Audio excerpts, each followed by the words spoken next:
Bienvenidos a 360 grados, soy Rina Musali y me da mucho gusto saludarlos en este programa de análisis sobre coyuntura política y económica de los 22 países de habla hispana y portuguesa.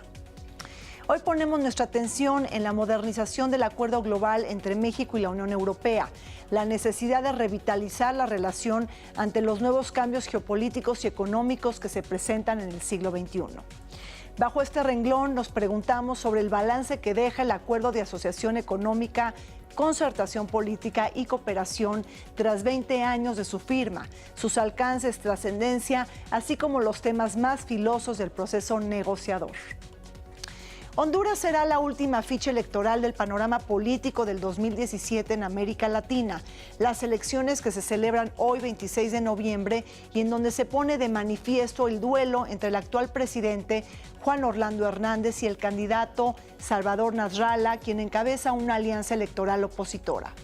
Bajo esta coyuntura, analizamos la figura reeleccionista en Honduras, el juego de candidatos, las preocupaciones más sentidas de la población y la situación del bolsillo en un momento de elecciones. Acompáñenos con entrevistas, reportajes y análisis de lo más importante sucedido en Iberoamérica.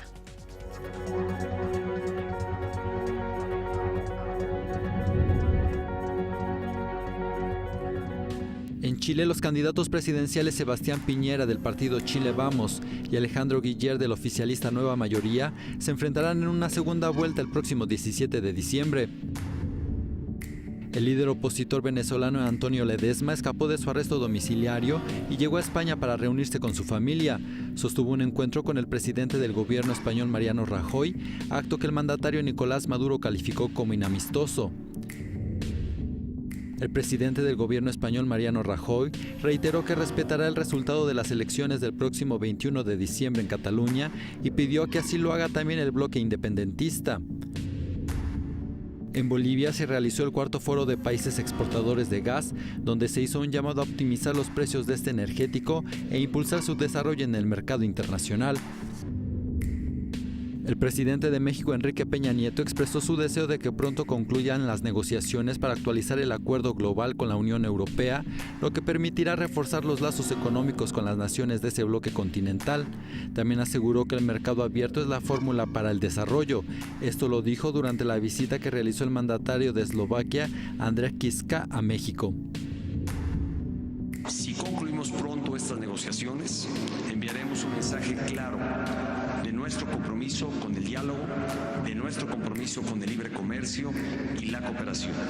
Este nuevo marco jurídico permitirá intensificar nuestros vínculos políticos, comerciales, de inversión y de cooperación con la Unión Europea.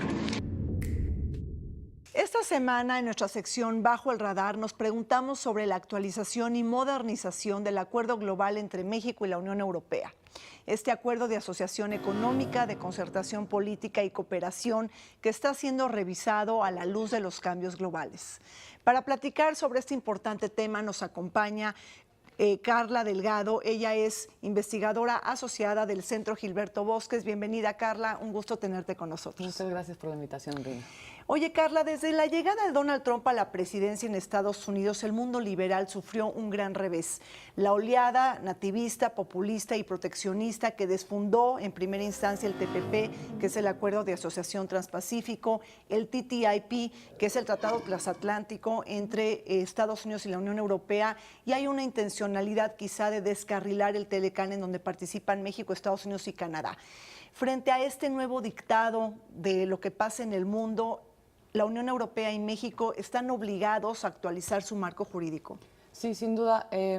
La decisión de modernizar el acuerdo global, que es como se conoce al de concertación política, comercial y de cooperación, la decisión es previa a la elección de Donald Trump en Estados Unidos. De hecho, los mandatarios, Enrique Peña Nieto y los altos funcionarios de la Unión Europea, el presidente Juncker, anuncian la voluntad de esta modernización desde 2015, antes de que hubiera todo este ruido con Estados Unidos. Sin embargo, como bien apuntas, pues sin duda la elección del presidente Donald Trump acelera este proceso, ¿no? Y mientras que en otras ocasiones los procesos de negociación han tardado mucho más tiempo, hay voluntad tanto de México como de la Unión Europea para acelerar este proceso. Ahora, te quisiera preguntar, este acuerdo global entre México y la Unión Europea fue firmado hace 20 años. ¿En dónde colocaría sus principales resultados? ¿Cuál es el saldo general que deja? ¿Y qué valoración hace sobre sus asignaturas pendientes? Pues sin duda alguna, efectivamente han pasado ya 20 años, el 8 de diciembre serán 20 años de la firma del acuerdo global y creo que hay varias condiciones que justifican, ¿no? Por un lado está sin duda todos los cambios a nivel del contexto internacional, cómo ha cambiado México, cómo ha cambiado la Unión Europea misma, pero como bien dices, también hay muchas cosas del acuerdo en sí que vale la pena revisar. En un balance general creo que se puede decir que los resultados son visibles y positivos, pero también es muy visible que hay muchas áreas de oportunidad, tanto en materia de diálogo político como en términos comerciales y de cooperación. O sea, muchas cosas han cambiado y hay muchas nuevas áreas de oportunidad para trabajar. Oye, Carla, en el tema de cooperación que tú bien estás señalando en esta entrevista, me llama la atención que México ya no es un candidato para recibir ayudas bilaterales de la Unión Europea porque ya nos consideran un país de renta media. ¿Cómo nos ha afectado esto? Sí, efectivamente, ese es uno de los cambios más importantes, creo que en este pilar. Claro. Y mientras que México antes era candidato para recibir ayudas bilaterales, como bien dices, desde 2014 fue reclasificado como un país de renta media y ahora solamente la ayuda que puede recibir de la Unión Europea es para cosas temáticas en particular, ahí sí seguirá recibiendo dinero, y en su calidad de, o sea, para las ayudas regionales. Entonces, este efectivamente es uno de los cambios más importantes en esta materia y que pues, van a transformar por completo la relación en este sentido. Ahora, en medio de este proceso renegociador, ¿pudieras identificar algunos de los temas más sensibles, los puntos más controversiales entre la Unión Europea y México? Sí, claro, definitivamente. Pues los que más seguimiento mediático han tenido son los temas comerciales y en particular creo que hay tres que vale la pena mencionar. Sí. El primero es la solución de controversias empresa-Estado, ¿no? La Unión Europea está proponiendo un modelo que se distingue del tradicional, por ejemplo, liderado por Estados Unidos. Su modelo se llama ICS, Sistema de Cortes Internacionales, y ahí lo que buscan es hacer que, en vez de que para cada caso en particular se cree una corte ad hoc, que sea un sistema permanente. El segundo tema es de propiedad intelectual y en particular el tema de indicaciones geográficas, es el que más trabajo ha costado en la negociación. Y finalmente el tema de productos agrícolas. Tanto México como la Unión Europea tienen mucho interés en proteger algunos de sus productos, particularmente es política de la Unión Europea, y están ahí negociando con un poco de dificultades. Me llama la atención, realmente México pues ha incrementado sus exportaciones a la Unión Europea, pero seguimos muy concentrados en nuestro comercio con 5 o 6 países, ¿no? El caso de España, de Francia, de Italia, de Alemania, Reino Unido, que sabemos que abandona la Unión Europea por el Brexit. Es decir, tenemos un tratado comercial que no está siendo manifestado en toda su potencialidad, es decir, no está siendo aprovechado y tampoco hemos penetrado, por ejemplo, a otra área muy importante de Europa, que es Europa del Este. Sí, correcto. Efectivamente, pareciera que para México, a lo largo de estos 20 años, no se ha considerado que la Unión Europea creció. Tiene 10 nuevos miembros desde la ampliación, desde la ampliación, la última ampliación. Y efectivamente, pues tanto en materia de comercio de bienes como en términos de inversión, son 5 los países con los que México concentra prácticamente el 90% de sus intercambios comerciales. Señalas en esta entrevista la importancia de la cláusula democrática. Digo, yo recuerdo que este acuerdo global firmado hace 20 años revolucionó los estándares internacionales de estos tratados porque por primera ocasión se incluye con México una cláusula democrática y un respeto a los derechos humanos. Sabemos todos que México vive una franca crisis en materia de derechos humanos. ¿Qué está pasando con esta cláusula democrática? Porque los críticos hablan que ha sido letra muerta. En el Parlamento Europeo, distintos eurodiputados se han pronunciado en numerosas ocasiones acusando, o bueno, por lo menos llamando la atención para decir que en México suceden este tipo de situaciones.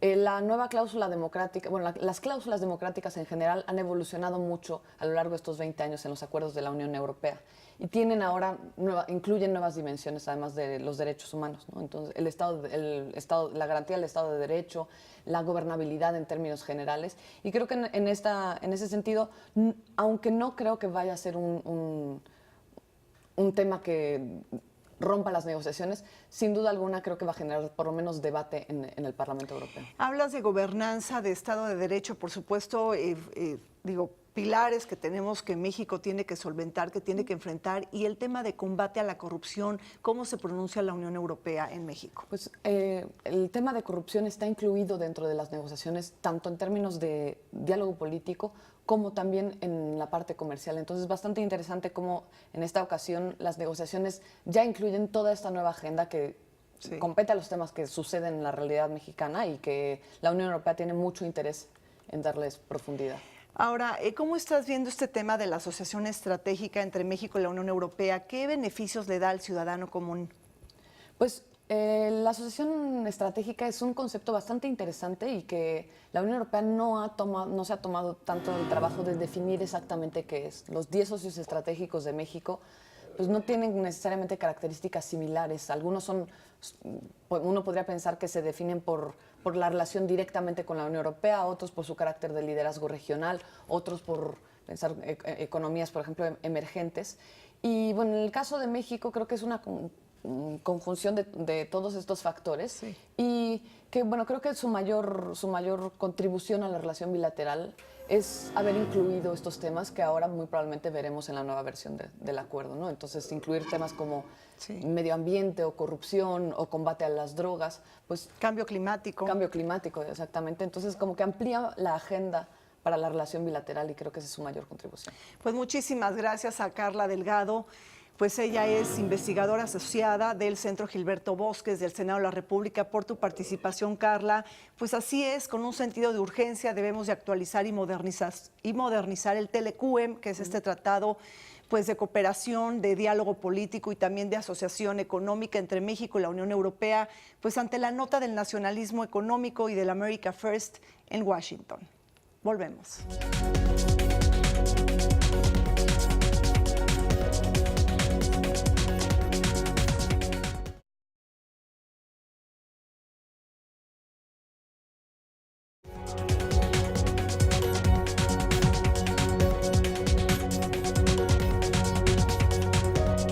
360 grados analiza las elecciones de Honduras del 26 de noviembre, los comicios generales para elegir al presidente, 3 vicepresidentes, 128 diputados y alcaldías municipales, entre otros cargos. Se trata de una jornada competida y polarizada al tiempo de considerarse histórica porque por primera ocasión se habilita la figura de la reelección presidencial, lo que quizás le permitiría alargar la estancia en el poder a Juan Orlando Hernández, el actual presidente de Honduras, que se vio favorecido ante el fallo de la Corte Suprema de Justicia que le dio luz verde a la reelección.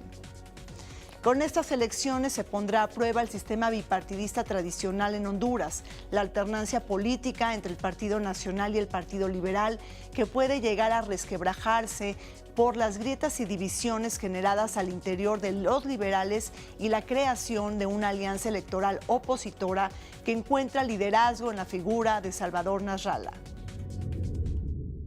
Me da muchísimo gusto saludar en el estudio de 360 grados a la maestra Claudia Serrano Solares. Ella es académica de la FES Aragón y nos va a platicar sobre las elecciones de Honduras de hoy, el 26 de noviembre.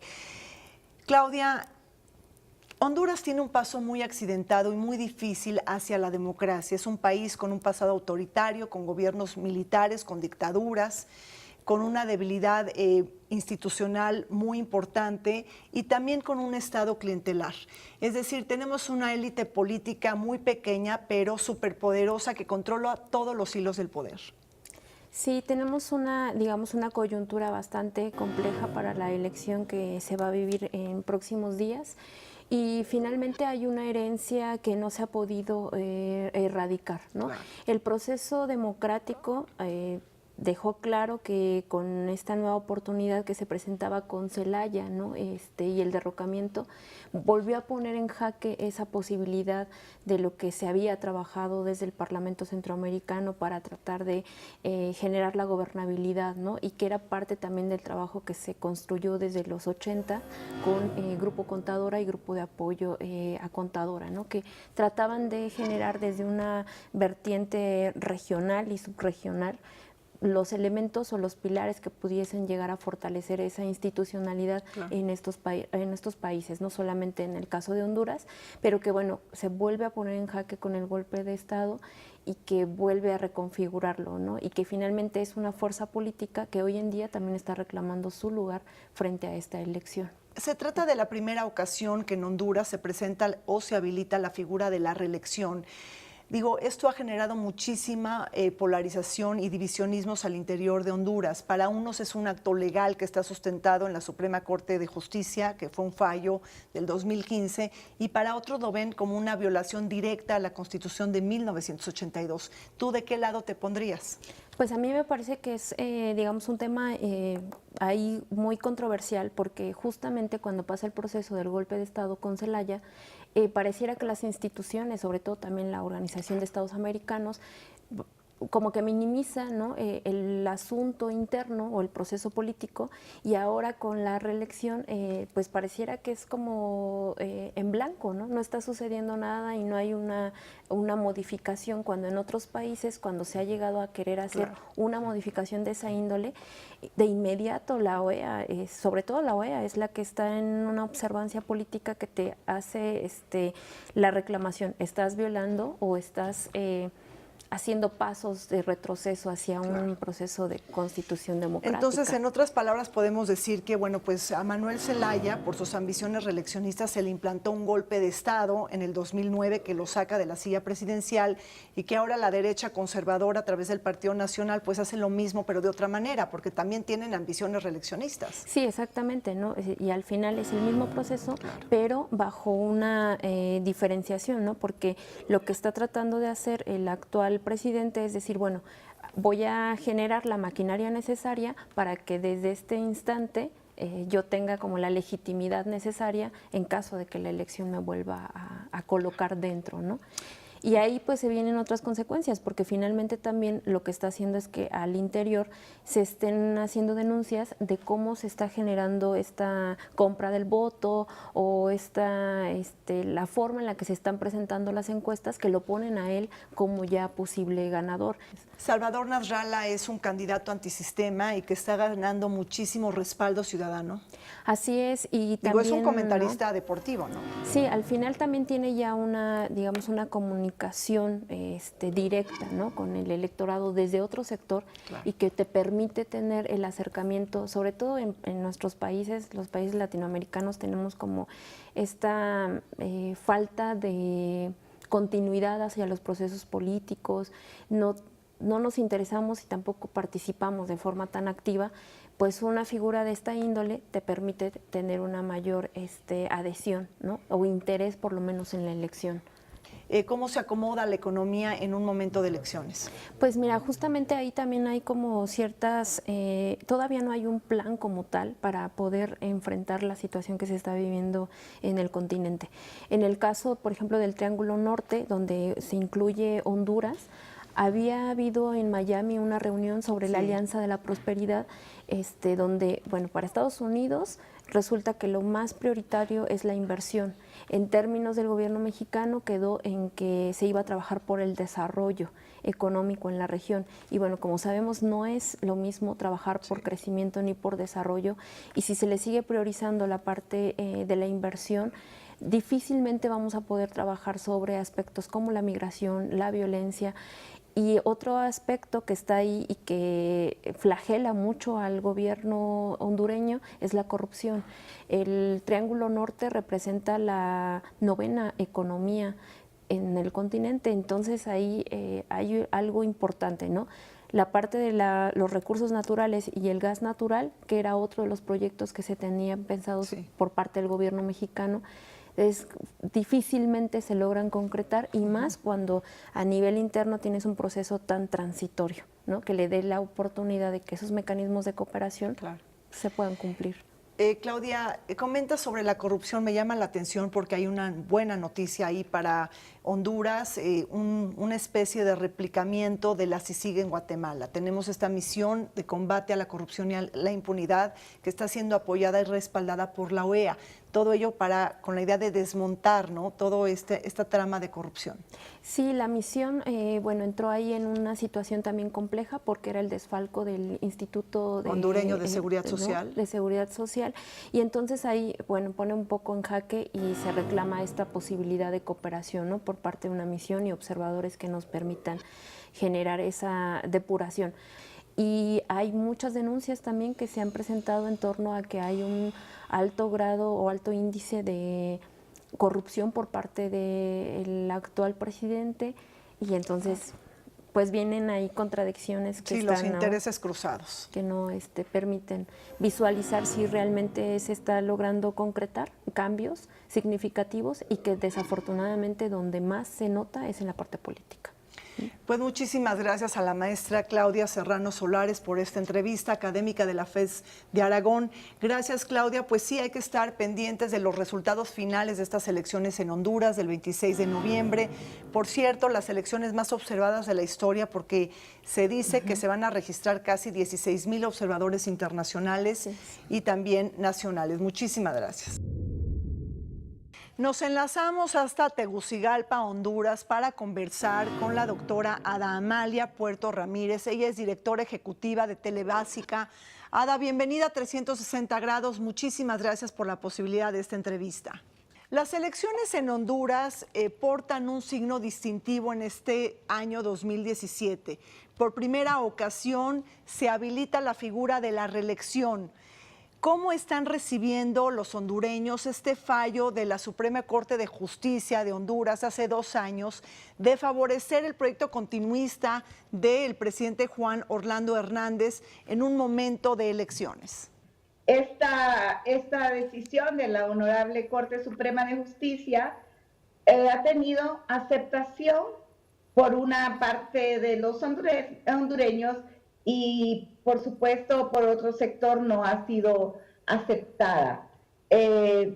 Esta no aceptación es lo que está constituyendo actualmente la oposición en Honduras a la reelección del presidente Juan Orlando Hernández Alvarado. La oposición la configura el Partido Libre del expresidente Manuel Zelaya Rosales y lo que fue el partido PAC, ahora desaparecido para el candidato presidencial de la alianza, que es el ingeniero Salvador Narrala. Sin embargo, pues todos se lograron inscribir en el Tribunal Supremo Electoral, y en mi condición de abogada considero que al inscribirse ellos en el Tribunal Supremo Electoral como corrientes políticas para las elecciones internas que ocurrieron en el mes de marzo y ahora para las elecciones generales, tácitamente están aceptando el fallo de la Honorable Corte Suprema de Justicia. Ahora, Ada, nos hablas de este duelo electoral entre el actual presidente Juan Orlando Hernández y Salvador Nasralla. ¿Qué estamos viendo? Una contienda polarizante, es decir, lo que representa el actual presidente es un proyecto continuista, es la idea de mantener el status quo frente al cambio que está figurando en el liderazgo de Salvador Nasralla. Yo veo que las propuestas del ingeniero Salvador Narrala, con todo el respeto que se merece, no han sido claras y contundentes. El candidato del Partido Nacional, el presidente Juan Orlando Hernández, él no habla de continuismo, sino de seguir los programas de gobierno que han venido a mejorar y a estabilizar el país después de la crisis del 2009. O sea, el programa, digamos, de vida mejor, el programa de extender el empleo y otros programas que vienen a beneficiar el país. Acuérdense, o te comento, mejor dicho, que hay muchos jóvenes que todavía no se han decidido por quién van a votar. Entonces la contienda electoral podría estar más bien entre el Partido Nacional y el Partido Liberal, que son los dos partidos que constituyen el bipartidismo en Honduras, porque el hondureño es temeroso a vivir inseguro. el hondureño es temeroso a vivir en guerra, a vivir en constantes pleitos, y eso podría hacer que en esta última semana todo cambie en el panorama político de Honduras. Entonces estamos frente a el Partido Nacional con el candidato presidencial Juan Orlando Hernández Alvarado, que ya ha estado 4 años en el poder y que ha demostrado, a mi modo de ver, ha hecho las cosas bien. El partido, la alianza, la oposición, donde hay líderes que no son deseados para dirigir el país por la mayor parte del pueblo hondureño, y el Partido Liberal, que lleva un buen candidato, un joven distinguido, un joven talentoso y un joven honesto como es Luis Zelaya. Ada, déjame preguntarte lo siguiente. Se ha dicho que estas elecciones en Honduras serán las más votadas de la historia. En esta matemática electoral, ¿cómo está jugando el tema de los indecisos, pero también del abstencionismo? Hay más indecisos que personas que desean abstenerse. ¿Por qué lo pienso así? Uno, los indecisos son, en la mayor parte son los jóvenes. Y el porcentaje que constituyen los jóvenes en esta contienda electoral es bastante. Podría ser hasta un 30, 35, 40%. Sí, personas jóvenes que no han decidido todavía por quién van a votar. Y creo que ante esta lucha de tres partidos, digámoslo así, de tres partidos políticos, ahorita el pueblo hondureño ha decidido salir a votar. Yo no creo que haya mucho abstencionismo esta vez, porque todos los candidatos están animando a los hondureños a que salgan a votar, porque si no salimos a votar, otras personas van a decidir por nosotros. Honduras está estrenando una misión desde hace 2 años de combate a la impunidad y a la corrupción que está apoyando la OEA, la Organización de Estados Americanos. Digo, un intento quizá de replicarla si sigue en Guatemala. ¿Cómo estás viendo este esfuerzo y cómo están recibiendo los hondureños esta política? Creo que debería de actuar con más celeridad. Ha tocado casos importantes de corrupción en el país, sin embargo, creo que hay muchos casos más que deben de salir a la luz y que todavía no han salido porque tal vez han habido cambios dentro de la organización de la MAXI, han habido traslados, sustituciones, sin embargo, consideramos que la MAXI también ha ayudado a todos estos políticos que ahora están en la cárcel, ha contribuido con el gobierno también en todas las extradiciones que se han hecho. Por primera vez en la historia, los narcos más grandes de Honduras ya están en Estados Unidos.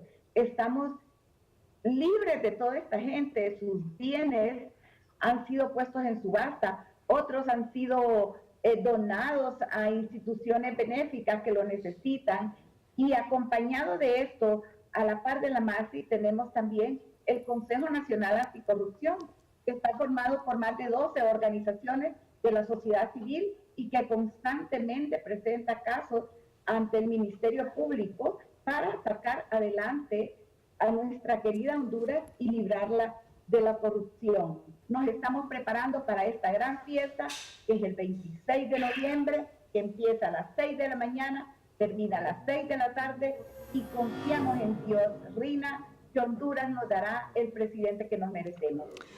Pues muchísimas gracias a Ada Amalia Puerto Ramírez. Ella es directora ejecutiva de Telebásica en Honduras. Muchísimas gracias, Ada, por esta entrevista, y por supuesto hay que estar pendientes de estos resultados electorales del 26 de noviembre, una jornada sumamente importante para la democracia y la participación política. Hasta pronto. Muchas gracias a ti, quedo a la orden en todo lo que podamos servirte. Igualmente, muchísimas gracias y un afectuoso saludo desde la Ciudad de México. Desempleo, corrupción e inseguridad es la ecuación pendiente que enfrentan muchos países de Iberoamérica, las preocupaciones más sentidas de la población que ahora se pusieron de manifiesto con las elecciones en Honduras. La necesidad de acudir a instancias supranacionales para sancionar a los culpables del mal uso del poder público ante la falta de instituciones nacionales firmes y comprometidas con los temas de transparencia y rendición de cuentas nos dejan una lección de gran importancia para América Latina. Guatemala con la CICIG y ahora Honduras con la instalación de la misión de apoyo de combate a la corrupción e impunidad de la OEA. Se nos acabó el tiempo en 360 grados. Soy Rina Musali y los esperamos todos los domingos por el canal Iberoamericano y TV UNAM.